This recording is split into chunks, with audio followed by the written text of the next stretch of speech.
नमस्कार दोस्तों, स्वागत है अपने YouTube channel top trending GK में। दोस्तों इस वीडियो में देखने वाले हैं एमपी पुलिस कांस्टेबल एग्जाम 10 जनवरी 2021 की दोनों पारियों में पूछे गए जीके प्लस साइंस के सवाल देखने वाले हैं। तो शुरुआत में देखेंगे 10 जनवरी प्रथम शिफ्ट, उसके बाद लास्ट में सेकंड शिफ्ट में पूछे गए कुछ सवाल देखने वाले हैं। इसकी पीडीएफ फाइल आपको हमारे टेलीग्राम चैनल पर मिलने वाली है। जिन भी कैंडिडेट ने टेलीग्राम चैनल ज्वाइन नहीं किया है, लिंक डिस्क्रिप्शन बॉक्स में है, क्लिक करके जरूर ज्वाइन कर लेना।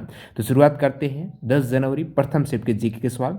और जो भी सवाल होंगे वो 100% रियल और ऑथेंटिक के सवाल, भले ही कम मिल जाए लेकिन जो सवाल मिलने वाले वो एग्जाम में पूछे हुए सवाल ही रहने वाले हैं। तो इस एफर्ट के लिए लाइक करते हुए कंटिन्यू करना। सवाल कंटिन्यू करें उससे पहले मैं आपको बता दूं, आप किसी भी कॉम्पिटिटिव एग्जाम्स की तैयारी करते हो, अपनी तैयारी को परखने के लिए एग्जाम से पहले ही पता चल जाए आपका कौन सा सेक्शन वीक है, उसके अकॉर्डिंग आप उसके जो चैप्टर हैं उसको बूस्ट कर सके। सेकंड, यहाँ पर टाइम मैनेजमेंट की बहुत ज़्यादा भूमिका रहती है। उसके मैनेजमेंट के लिए, टाइम मैनेजमेंट को बेहतर बनाने के लिए आपको मॉक टेस्ट लगाना बहुत ज़्यादा जरूरी है। और टेक्स्ट बुक पर सारे एग्जाम्स के मॉक टेस्ट है वो एक ही पास में मिल जाएंगे, चाहे आप एसएससी करते हो, रेलवे की करते हो, पुलिस कांस्टेबल वगैरह की करते हो, एक ही पास में सारे एग्जाम्स के मॉक टेस्ट अवेलेबल हैं। अभी टेक्स्ट बुक की 8th एनिवर्सरी सेल चल रही है, जिसमें आप ऑफर के तहत ये मॉक टेस्ट सीरीज है पास है वो ज्वाइन कर सकते हो। इसमें आपको 12 के बजाय 2 मंथ एक्सटेंडेड यहाँ पर वैलिडिटी मिल रही है। और टीटीजी के कूपन कोड यूज़ करने पर एक्स्ट्रा 59 रुपये का डिस्काउंट हो जाएगा। तो ये आपको टेक्स्ट बुक ऐप और वेबसाइट दोनों पर डील मिल रही है, जो सेम एग्जाम पैटर्न पर आधारित और डैशबोर्ड पर आधारित जो सवाल देखने को मिलते हैं यहीं से इस प्रकार आप प्रैक्टिस कर सकते हो। तो चलिए यहाँ पर कंटिन्यू कर लेते हैं आज 10 जनवरी के प्रथम पारी में पूछे गए सवाल, उसके बाद सेकंड शिफ्ट। पहला सवाल देखिएगा, रेबीज रोग के लक्षण क्या है ये पूछा, जिसमें विकल्प में आपको दे रखा था हाइड्रोफोबिया, जो जल से, पानी से डर लगता है। रेबीज रोग होने के बाद हाइड्रोफोबिया हो जाता है। इसके विभिन्न लक्षण हैं, इनमें से एक ये भी है जो आपको ऑप्शन में दे रखा था। रेबीज किस प्रकार का रोग है, तो ये वायरस जनित रोग है, ठीक है। और ये वायरस जनित रोग है दोस्तों, मस्तिष्क पर पहुंच जाता है। इसमें दोस्तों इंसेफेलाइटिस, जो इंसान एवं अन्य जो गर्म रक्त युक्त जानवर हैं, इसमें मस्तिष्क की सूजन हो जाती है। लक्षण में, शुरुआती लक्षण में बुखार होगा, और जहां पर ये घाव वगैरह किया है, जैसे कि कुत्ते के काटने से रेबीज रोग है, तो जो एक्सपोज आपका एरिया हो रहा है वहाँ पर झुंझुना सा आपको महसूस होगा।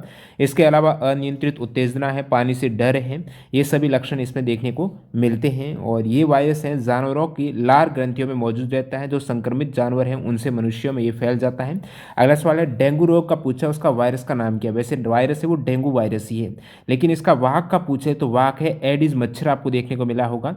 और मादा एनाप्लिस मच्छर ये मलेरिया की वाहक है, और डेंगू के हैं एडिस मच्छर। नेक्स्ट सवाल, एक बीजपत्री पौधे की विशेषता क्या है ये आपको पूछा है। नाम से स्पष्ट है, एक बीजपत्र जो मोनोकॉट है, तो ये दोस्तों सपुष्पक पौधे हैं। ये एक बीजपत्री और द्विबीजपत्री है। ये किसके उदाहरण हैं, आवर्त बीजी के, जो एंजियोस्पर्म आपको बोलते हो, आवर्त बीजी सपुष्पक। और नग्न बीजी है, जिम्नोस्पर्म है, इसमें नहीं, एंजियोस्पर्म में आपको एक बीजपत्र और द्विबीजपत्र मिलने वाले हैं। जैसे एक बीजपत्र में एग्जाम्पल की बात करो तो घास, गेहूं, मक्का है, जिसमें बीजों में एक ही बीज पत्र होता है। और ये दोस्तों जो एंजियोस्पर्म होते हैं ये पादप में बीज फलों के अंदर बंद रहते हैं, गेहूं चावल है। जिम्नोस्पर्म है, ये नग्न बीजी जो बीज फलों के अंदर बंद नहीं होते हैं, पाइनस, सेडस वगैरह इसके अंतर्गत आ जाते हैं। पादप जगत में ये फेनरोगैम और क्रिप्टोगैम, अपुष्पोद्भिद और पुष्पोद्भिद, जिसमें अपुष्पोद्भिद में 3 भाग है, थेलोफाइटा, ब्रायोफाइटा, टेरिडोफाइटा। और पुष्पोद्भिद में 2 हैं, जिम्नोस्पर्म और एंजियोस्पर्म। अगला सवाल यहाँ पर आपको पूछा है, पादप जानवर के बीच की योजक कड़ी, जो प्लांट भी कह सकते हो और जानवर भी हैं, तो प्लांट एनिमल किसे कहा जाता है, युगलेना है, ये योजक कड़ी है।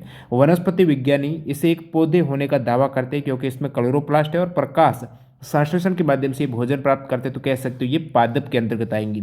सेकंड, दूसरी ओर जो प्राणी विज्ञानी इसे जानवर मानते हैं, क्योंकि इसका शरीर है वो पेलिकल से ढका रहता है, और जो मायोनिम धारण करता है ये, और बाइनरी विखंडन के द्वारा प्रजनन होता है जो जीवों में, जानवरों में, वही इसमें होता है। तो युगलिना ये दोनों के बीच में कह सकते हो, पौधे और जानवर दोनों की विशेषताएं हैं, तो अक्सर इसे पौधे जानवर कहा जाता है, युगलिना। अगला सवाल ऊर्ध्वपातन से आपको पूछा है, तो ऊर्ध्वपातन ठोस से डायरेक्ट गैस में कन्वर्ट होने वाली जो अवस्था है, जो कोई भी पदार्थ है ठोस अवस्था से डायरेक्ट गैस में कन्वर्ट हो जाता है, जैसे कपूर, नेप्थलीन, आयोडीन, एंथ्रासिन, ये कुछ इसके उदाहरण आ जाएंगे। स्वाइन फ्लू आज भी पूछ लिया है, ये किसके द्वारा होता है। वैसे स्वाइन फ्लू जो 2009 में पेंडेमिक आई थी वो था H1N1, ये वायरस है, इन्फ्लुएंजा वायरस है। तो इन्फ्लुएंजा वायरस में नाम है इसका H1N1 वायरस है। और इससे पहले दोस्तों एक सवाल एनटीपीसी में आया था कि एवियन इन्फ्लुएंजा जो कि ब्रेड फ्लू है, इसका वायरस का नाम क्या है? H5N1। अगला सवाल, फतेहपुर सीकरी की स्थापत्य कला किस शैली में निर्मित है? कौन सी जो स्टाइल आपको पूछा है तो वो मुगल और भारतीय शैली दोनों का मिश्रण है। तो फतेहपुर सीकरी, क्योंकि आपको पता होगा इसको जो बसाया है फतेहपुर सीकरी वो अकबर के द्वारा, ठीक है, जहाँ से एग्जाम में सवाल आता है 1571 में। और यहीं पर बुलंद दरवाज़ा भी है। अकबर के द्वारा गुजरात पर विजय प्राप्त करने के बाद इसकी स्मृति में बुलंद दरवाज़ा फतेहपुर सीकरी में लगा हुआ है। और ये डोर ऑफ विक्ट्री जो कुतुब मीनार कौन सी शैली है? तो इस्लामिक आर्किटेक्चर है, मुगल शैली फतेहपुर सीकरी की भी है। बात करूँ जो उत्तरी भारत में मंदिर है वो कौन सी शैली में निर्मित है? नागर। और द्रविड़ शैली है जो दक्षिण भारत में, इन दोनों का मिश्रण नागर और द्रविड़ का वो वेश्वर कहलाता है। अगला सवाल देखते हैं यहाँ पर, हर्षवर्धन ने किस क्षेत्र में शासन नहीं किया है? विकल्प पर आधारित है। जो शासन किया है स्पेशल जो उत्तर भारत में इनका शासन रहा है हर्षवर्धन का, ये कन्नौज की, इनकी राजधानी कन्नौज थी। और ये पुष्यभूति जिसे वर्धन राजवंश भी कहा जाता है, इनके शासक रहे हैं हर्षवर्धन है। ये गुजरात, पंजाब, उड़ीसा, बंगाल, बिहार, कन्नौज, यहाँ पर इन्होंने प्रमुख रूप से शासन किया है। तमिलनाडु में मोर के रूप में तैयार महिलाओं के द्वारा किया जाने वाला नृत्य रूप कौन सा है? काफ़ी अच्छा सवाल पूछा है। मईल अट्टम इस नृत्य का नाम है। तमिलनाडु में मोर के रूप में तैयार महिलाओं के द्वारा जो नृत्य किया जाता है मईल अट्टम है। और एमपी पुलिस कांस्टेबल में जो भी कैंडिडेट एग्जाम दिए हैं तुरंत आपको अपना स्कोर पता चल जाता है, स्क्रीन पर शो हो जाता है कि आपने कितने सवाल करेक्ट किए हैं। तो जो भी कैंडिडेट एग्जाम दे रहे हैं कमेंट कर बता सकते हो आपका क्या स्कोर आ रहा है। मईल अट्टम ये जो नृत्य है। मध्य प्रदेश में तुलसी अकादमी की स्थापना कब की गई थी? तो 1987 में की गई है तुलसी अकेडमी जो मध्य प्रदेश में इसकी स्थापना। और ये भोपाल में इसका हेडक्वार्टर कह सकते हो। कालिदास अकादमी है जो मध्य प्रदेश के उज्जैन में है, 1977 में स्थापित है। मध्य प्रदेश आदिवासी लोक कला परिषद 1980 में स्थापित। मध्य प्रदेश साहित्य परिषद 1954 में। मध्य प्रदेश कला परिषद 1952 में। उस्ताद अलाउद्दीन खां संगीत अकादमी 1979 में। मध्य प्रदेश संस्कृत अकादमी 1984 और हिंदी ग्रंथ अकादमी मध्य प्रदेश में 1969 में स्थापित हुई थी। ओरिएंट पेपर मिल आपको पूछे ये कहाँ पर है? ओरिएंट पेपर मिल दोस्तों अमली में है। कहाँ? अमली मध्य प्रदेश में है ओरिएंट पेपर मिल। किस शास्त्रीय नृत्य में मास्क जो मुखौटा होता है उसका प्रयोग किया जाता है? कौन सा क्लासिकल डांस है जिसमें मुखौटे का प्रयोग होता है? तो वो केरल का डांस है, कथकली आप कह सकते हो। शास्त्रीय नृत्य केरल का है कथकली, यहीं इसी डांस में मुखौटा का प्रयोग किया जाता है। अगला सवाल देखते हैं, आपको पूछा है 4 जगत वर्गीकरण किसने दिया है? जो 4 किंगडम क्लासिफिकेशन है ये किसके द्वारा प्रपोज किया गया है? तो दोस्तों ये हर्बर्ट कोपलैंड इनका नाम है, याद रखिएगा। हर्बर्ट कोपलैंड ने 4 जगत कौन से मोनेरा, प्रोटिस्टा, प्लांटी और एनीमिया है, ये 4 जगत वर्गीकरण का प्रस्ताव रखा था 1956 में।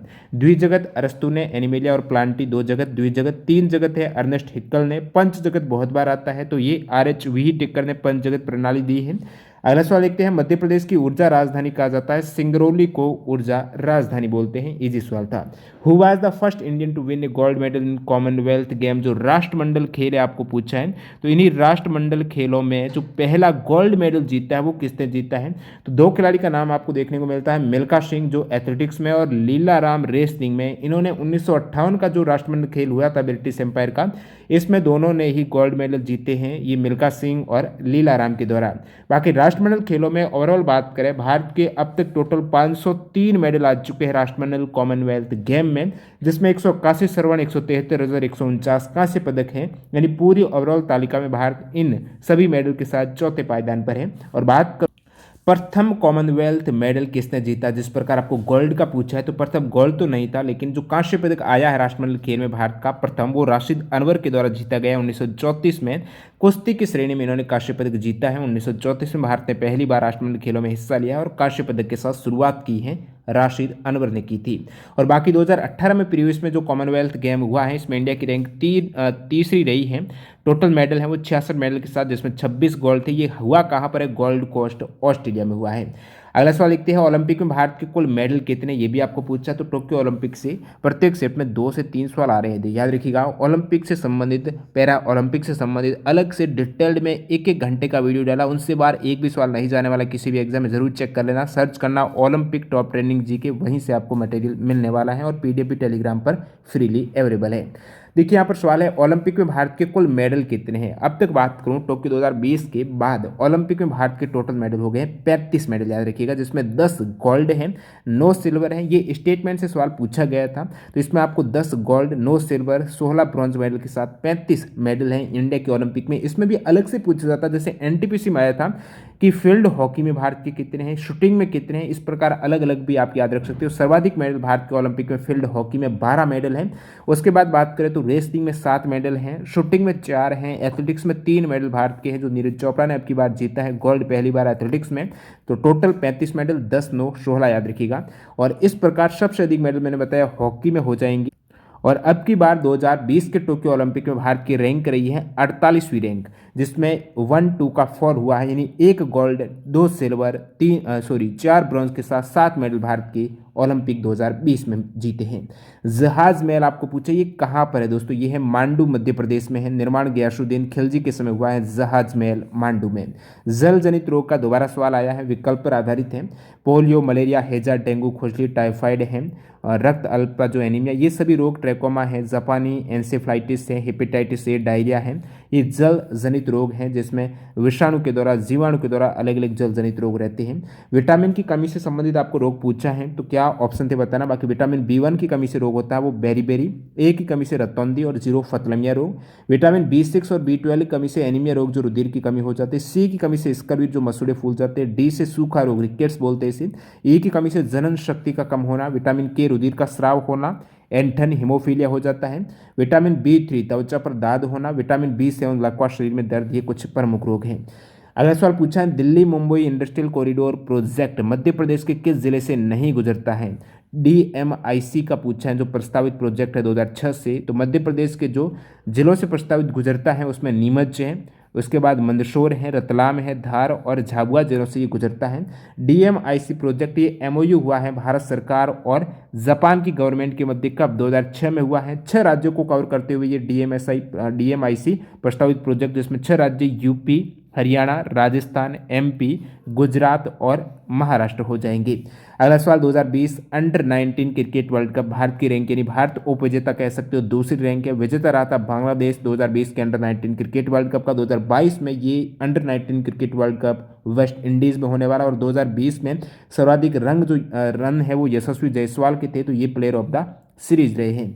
अगला सवाल यहाँ पर हशु खान और हदू खान किस राजघराने से संबंधित हैं। हशु खान और हदू खान दोस्तों ग्वालियर घराना है, इनसे संबंधित है। एक सवाल पर्यावरण संरक्षण से पूछा है, इसके लिए क्या उपाय नहीं करेंगे, तो क्या विकल्प थे आप कमेंट करके बता सकते हो। प्रथम पारी वाली कैंडिडेट। नेक्स्ट कंटिन्यू करते हैं दोस्तों। 10 जनवरी 2022 के सेकंड शिफ्ट में पूछे गए कुछ सवाल मिले हैं। ज़्यादा सवाल आप नहीं भेजते हो, टेलीग्राम पर बहुत कम सवाल मिलते हैं, इसलिए काफ़ी और रिसर्च करनी पड़ती है इन सवालों को ढूंढने में, वो भी रियल और ऑथेंटिक सवालों में। तो टेलीग्राम से आप जरूर जुड़ जाना, लिंक डिस्क्रिप्शन बॉक्स में है। राष्ट्रीय सोयाबीन अनुसंधान केंद्र कहाँ पर है दोस्तों, ये इंदौर में है राष्ट्रीय सोयाबीन अनुसंधान केंद्र। बाकी मध्य प्रदेश में अंगूर अनुसंधान केंद्र रतलाम में है, धान अनुसंधान केंद्र मध्य प्रदेश के बड़वानी में, और गेहूं अनुसंधान केंद्र है पवारखेड़ा होशंगाबाद में। अगला पूछा यहाँ पर करंट अफेयर्स का है, 13वां ब्रिक्स समिट 2021 है, ये कहाँ पर हुई है, तो ये सम्मेलन हुआ है नई दिल्ली भारत में। भारत के प्रधानमंत्री नरेंद्र मोदी जी के द्वारा वीडियो कॉन्फ्रेंसिंग के माध्यम से 13वें ब्रिक्स सम्मेलन की अध्यक्षता की गई है। और इसके जो विषय रहा है 13वें ब्रिक्स समिट का, वो है ब्रिक्स @15 निरंतरता, समेकन, आम सहमति हेतु ब्रिक्स के बीच सहयोग, इसकी थीम रही है। टोक्यो ओलंपिक 2020 में भारत का प्रथम मेडल जीता है मीराबाई चानू ने। 24 जुलाई को ये टोक्यो ओलंपिक 2020 में भारत का प्रथम मेडल मीराबाई चानू के द्वारा भारत ने 1-2 का फॉ किया है, यानी 1 गोल्ड एकमात्र नीरज चोपड़ा ने जेवलिन थ्रो में जीता है। 87.58 मीटर याद रखिएगा भाला फेंक के साथ इन्होंने ओलंपिक में गोल्ड मेडल जो एथलेटिक्स में शुरुआत कर दी एक तरीके से। ओलंपिक गेम्स में 13 साल बाद भारत को किसी इवेंट में एक तरीके से गोल्ड मिला। इससे पहले 2008 में बीजिंग ओलंपिक में शूटिंग में अभिनव बिंद्रा के द्वारा गोल्ड मेडल जीता गया था, जिन्होंने 10 मीटर एयर राइफल इवेंट का गोल्ड जीता है। नीरज चोपड़ा पानीपत हरियाणा से हैं। भारत को एथलेटिक्स में अब तक का पहला मेडल दिलाया है, 87.58 मीटर थ्रो के साथ हैं। और इस प्रकार भारत के अब तक ओलंपिक के कुल 10 गोल्ड मेडल हो गए हैं। नीरज चोपड़ा का जेवलिन थ्रो में विश्व रिकॉर्ड है दोस्तों, वर्ल्ड अंडर 20 रिकॉर्ड कैटेगरी में 86.48 मीटर का। सिल्वर में 2 मेडल आए हैं भारत के 2020 टोक्यो ओलंपिक में। रवि कुमार दहिया याद रखिएगा, इनका भार वर्ग एग्जाम में आता है। कुश्ती में 57 किलोग्राम भार वर्ग, मीराबाई चानू का वेट लिफ्टिंग में 49 किलोग्राम भार वर्ग के साथ। इस प्रकार टोटल ओलंपिक में सिल्वर मेडल हो जाते हैं 9। कांस्य 4 मेडल आए हैं पुरुष हॉकी टीम ने, लंबे अंतराल के बाद यहाँ पर दोबारा पुरुष हॉकी टीम। बजरंग पूनिया कुश्ती में 65 किलोग्राम भार वर्ग याद रखिएगा। लवलीना बोरगोहेन बॉक्सिंग में 69 किलोग्राम जो वेल्टर वेट कह सकते हो। पीवी सिंधु बैडमिंटन में 4 कांस्य पदक हैं, टोटल 16 हो चुके हैं ओलंपिक में अब तक। अगला सवाल 1928 में भारतीय पुरुष हॉकी टीम ने हॉकी टीम या फिर कह सकते हो भारत का पहला जो गोल्ड मेडल आया है ओलंपिक में 1928 में आया था, जिसमें इस हॉकी टीम के कप्तान आपको पूछा तो जयपाल सिंह मुंडा। और अन्य जो भी भारतीय हॉकी टीम ने ओलंपिक में गोल्ड जीते उनके कप्तान कब कौन रहे हैं, जैसे 1932 में जीता था लाल शाह बखरी की कप्तानी में, और ध्यानचंद थे 1936 में, कृष्णलाल 1948 में थे, केडी सिंह 1952 में थे, बलबीर सिंह है सीनियर 1956 में, और चरणजीत सिंह 1964 में, वसुदेवन 1980 में, मनप्रीत सिंह अब की बार 2020 में कांस्य पदक जीता, इसमें एक कप्तान है। भारत का प्रथम पूर्ण जैविक राज्य सिक्किम हो जाएगा। सिंहस्थ मेला जो कुंभ मेला लगता है उज्जैन वाला, यही पूछा मध्य प्रदेश में 12 वर्ष के अंतराल में जो सिंहस्थ मेला कहा जाता है। 4 स्थान पर कुंभ मेला भरता है, हरिद्वार, प्रयाग, उज्जैन, नासिक। जिसमें उज्जैन का मेला है उसे सिंहस्थ मेला के नाम से जाना जाता है।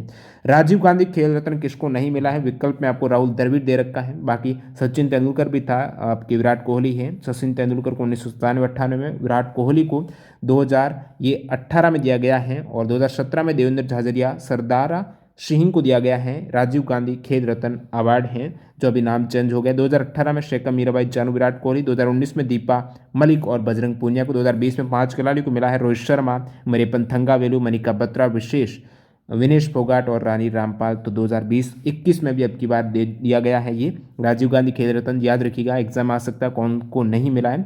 नीरज चोपड़ा को दिया गया है, रवि कुमार दहिया को, लवलीना बोरगोहेन को, पीआर श्रीजेश हैं, अवनी लेखरा, सुमित अंतिल, प्रमोद भगत, कृष्ण नागर, मनीष नरवाल, मिताली राज, सुनील छेत्री, मनप्रीत सिंह है जो ओलंपिक में मेडल वाले, इनको दिया गया है 2021 में।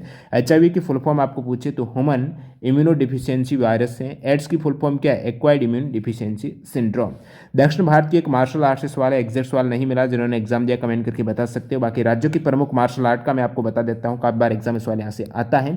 लाठी जो मार्शल आर्ट है वो दोस्तों पंजाब और पश्चिम बंगाल की है। कलरी पाइटू है ये केरल की, भारत में सबसे पुरानी मार्शल आर्ट में कलरी पाइटू केरला की है। थोड़ा हिमाचल प्रदेश याद रखिएगा। सिलंबम तमिलनाडु, काफी बार एग्जाम आता है, इसका एक घटक है कुट्टू वर्षाई है, सिलंबम का ही ये अनआर्म्ड घटक है। गटका है पंजाब की मार्शल आर्ट, इम्बुअन कुश्ती मिजोरम की याद रखिएगा। मुष्टि युद्ध एग्जाम में आता है, यूपी वाराणसी की है। प्रिखंडा बिहार की है, मर्दानी महाराष्ट्र की है। कत्थी समूह आंध्र प्रदेश है। वर्मा कलाई है ये तमिलनाडु के है। पायका एग्जाम में पूछा जाता है, उड़ीसा की मार्शल आर्ट है। थांगटा भी बहुत बार आता है, मणिपुर के हैं। यूएन लैंगलॉन भी मणिपुर की मार्शल आर्ट है। इश्क्वे है ये दोस्तों प्राचीन कश्मीर में तलवार से लड़ने वाली मार्शल आर्ट है। तो इस प्रकार सेकंड शिफ्ट के काफी कम सवाल मिले हैं, स्टूडेंट सवाल भेजते ही नहीं, पता नहीं, तो आपका एग्जाम होता है जरूर सवाल भेज देना। और इसके अतिरिक्त आपको कोई सवाल याद है वो आप कमेंट बॉक्स में जरूर बताना। जो भी कैंडिडेट चैनल पर न्यू है, चैनल को सब्सक्राइब करके बेल आइकन हिट कर देना। मिलते हैं नए वीडियो के साथ। वंदे मातरम, जय हिंद दोस्तों।